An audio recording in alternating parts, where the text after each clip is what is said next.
Hello students, myself Dinkar Satonkar again welcomes you all of you in this part 10 of chapter motion of 9th class physics.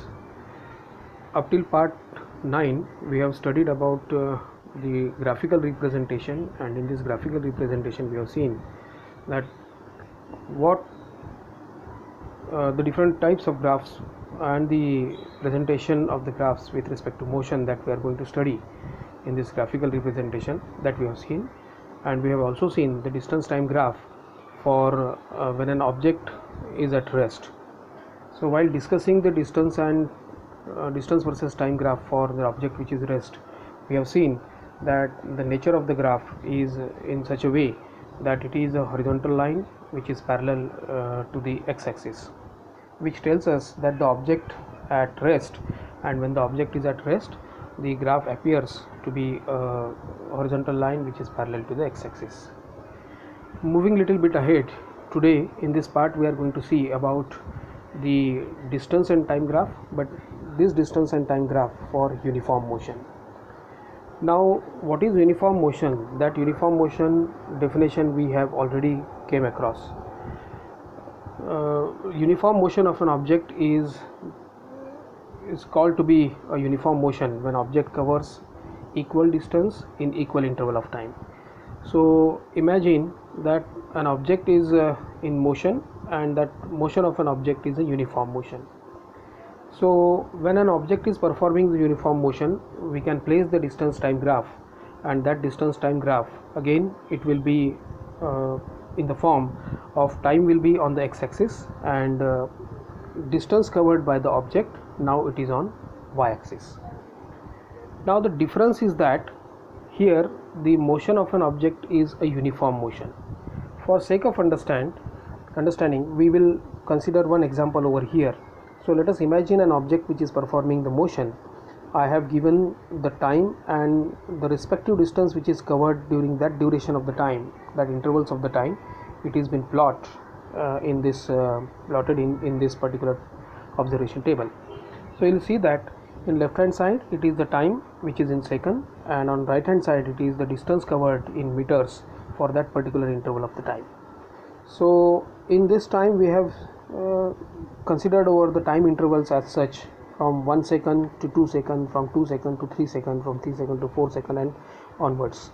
And the distance covered in that particular instance of time, say for 1 second the object has covered 1 meter, in 2 seconds the object is covering 2 meter, in 3 seconds the object is covering 3 meters, and so on.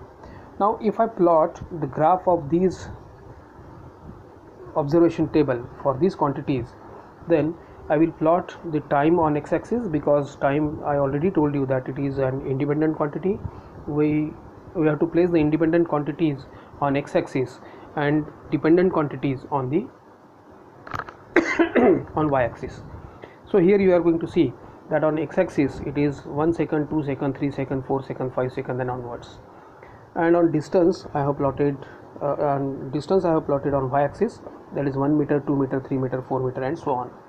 Now if I plot the respective points of the graph, then for 1 second it is nothing but 1 meter. So I have plotted this one for 1 second, the distance covered is nothing but 1 meter. For this 2 seconds the distance covered is nothing but 2 meter. For this 2 seconds the distance covered is 2 meter. For 3 seconds the distance covered is 3 meter. So I have plotted the points for the respective time and the distance like this. If I go on extending and plotting these points over here, then the points will appear to be like this. Now since the initially object is at rest, object has started from the rest point, so that's why the initial point will lie at this this particular origin. Now if I join all these points you will find that all these points are lying on the same line, and if I join all these points the line will appear to be like this, which is inclined towards x-axis, making some angle theta with the x-axis. So if suppose I consider this angle, this angle will be a theta which is inclined on the x-axis. So we can say that the distance time graph for the uniform motion, the nature of the graph is as such that it will be a straight line which is passing from the center, that is origin, and it is inclined towards x-axis, making an angle theta with the x-axis. Now I told you that graphical representation is an important tool by which the different quantities which describes the motion of an object can be determined with the help of this graphical representation. So with the help of this graph also, we will try to establish some relation which gives us the information about the motion of the object. Now certain quantities such as speed or the magnitude of velocity, we can determine it with the help of distance and time graph. Now why I am telling you, because many times in numericals the graph is given and the nature of the graph is like this, and it is been sometimes asked in the numerical that determine the speed or determine the magnitude of velocity of that particular motion of an object. Now if suppose such situation arises before us, we have to calculate the speed or magnitude of the velocity, then we have to do certain activity over here. This activity is nothing but calculating the slope of this line, because this particular line, which is a line which is passing from the origin, definitely it has some slope and we have to calculate the slope. Now in order to calculate the speed, we know that the formula for the speed is nothing but distance traveled divided by the time taken to travel that particular distance. So from graph I can determine the distance as well as I can determine the time taken to cover that particular distance. So here, in order to calculate the distance and in order to calculate the time required to cover a specific distance, I will choose any 2 points on this line. So let's imagine I have chosen this point A and point B. You can choose any 2 points. It's not necessary that these 2 points are necessary. You can choose this point also and this point also. You can choose this point also and this point also. So it is up to you that which 2 points you are going to consider, but these 2 points must be on the line only. Then and then only you can calculate the speed and the respective quantities related to the motion of an object with the graphical representation. So I have chosen these 2 points. Let's imagine this point is nothing but A point and this point is nothing but B point. Now I have the x and y coordinates of these points of this x-axis and y-axis for these respective points. So for this point A, I have the time on x-axis. Let us imagine the time for this point A is nothing but t1. The respective distance at this point A will be s1.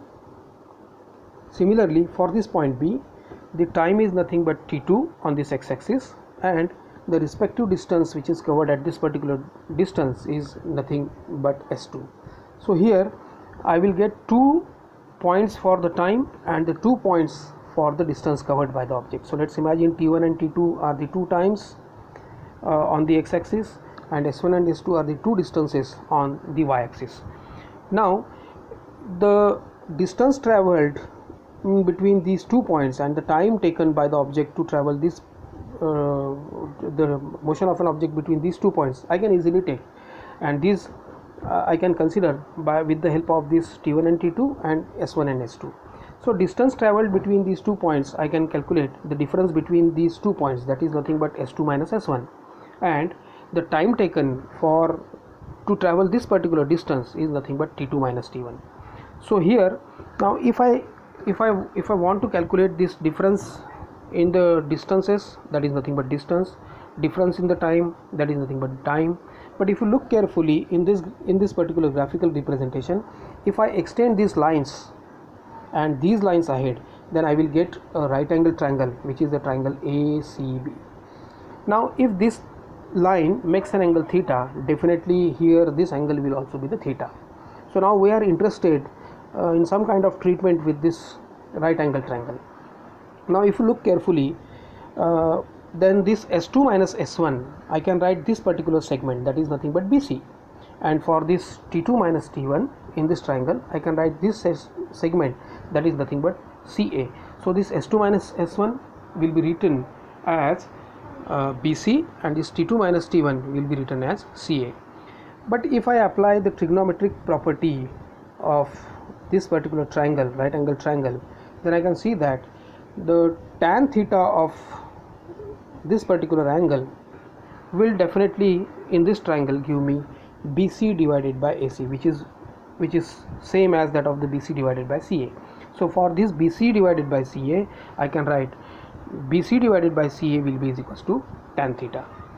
Now this tan theta is very important term over here, because this tan theta is called as the slope of this line, because this line is an inclined line. We have to find out the slope, and this slope of this line, which is inclined towards x-axis, making an angle theta with the x-axis, that is called as the slope. Hence tan theta here, the quantity which is coming over here, it is nothing but BC divided by CA, is called as the slope, or this is also called as the gradient of the graph. This slope or this gradient of the graph itself gives us the speed of this particular motion of an object. So I told you that in distance time graph we will be in position to calculate some kind of parameters which describes the motion of an object. So distance time graph here gives us the speed or magnitude of the velocity of the object. So here the slope of the line, which is nothing but the tan theta, gives us the slope or the gradient of the graph, which tells us about the speed of the vehicle or that particular object. So slope of distance and time graph represents the speed of the body. So keep in mind that the nature of the distance time graph will be a straight line which is passing from the origin, and it is inclined towards x-axis, making an angle theta. This particular slope of the line, this particular slope of this graph will give us the speed, and this particular slope is called as the gradient or slope of the line. So this is for the distance time graph for uniform motion. In next part we will see another type of graphical representation.